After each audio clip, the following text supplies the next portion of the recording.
ខូចឆ្មាដាំយូរអត់ផ្លែដែរដាំ4-5 ដងអត់ផ្លែខានមកមើលយូរស្មៅម្លងស្មៅដល់ហើយ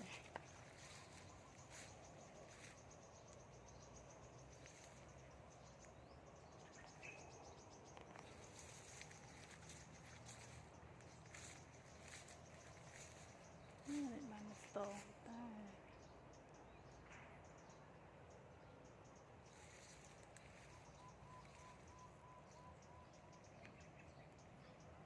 ស្មៅស្អាតចាំចាត់ការស្អា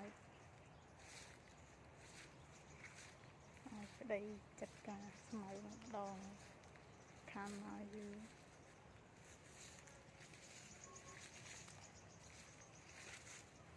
ស្មៅនេះលឿនណាស់កាត់ថ្ងៃមុនសោះលឿនម្លង